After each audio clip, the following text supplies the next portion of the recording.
Meu nome é Alaf, sou aluno do 7º período de Engenharia Elétrica e vou falar um pouco sobre os conceitos básicos relacionados à gestão de recursos hídricos.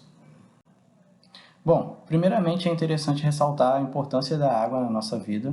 Ela se mostra extremamente necessária para diversos fins e, dentre os diversos usos da água, vale destacar o uso para irrigação, abastecimentos, fins industriais, a geração de energia, mineração, agricultura, navegação, turismo e lazer.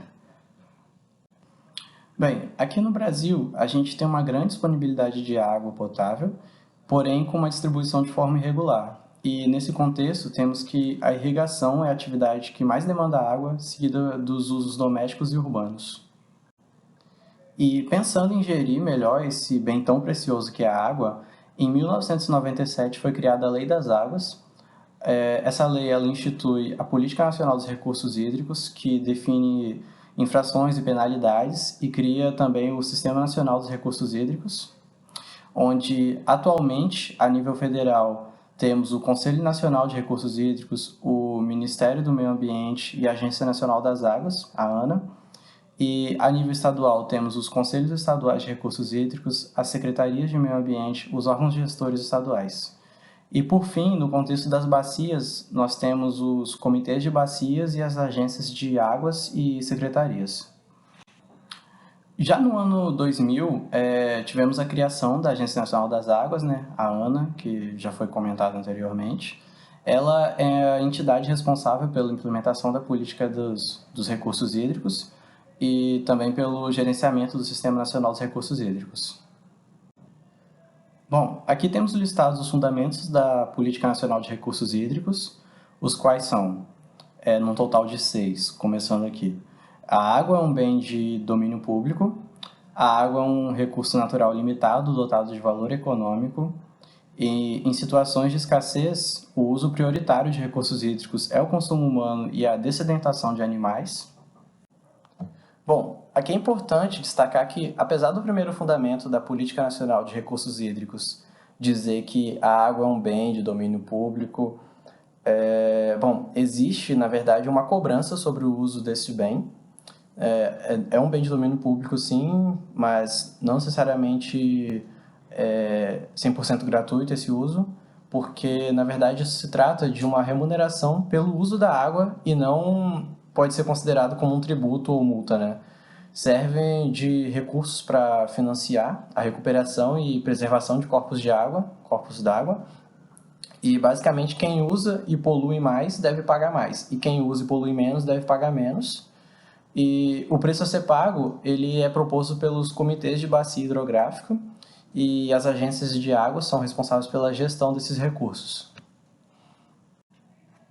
E, bom, o quarto fundamento é que a gestão dos recursos hídricos deve sempre proporcionar o uso múltiplo das águas. Depois temos que a bacia hidrográfica é a unidade territorial para a implementação da Política Nacional de Recursos Hídricos e a atuação do Sistema Nacional de Gerenciamento de Recursos Hídricos. E, por fim, a gestão dos recursos hídricos deve ser descentralizada e contar com a participação do poder público, dos usuários e das comunidades. Bom, mas simplificando, como que é feita essa gestão?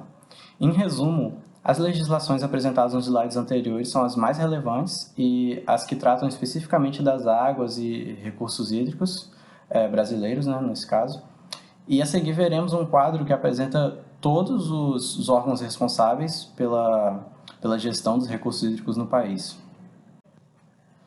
Então, o quadro mostra os organismos em âmbito nacional e estadual, os colegiados responsáveis pela administração, o poder outorgante e a entidade da bacia, que foram apresentados anteriormente, né?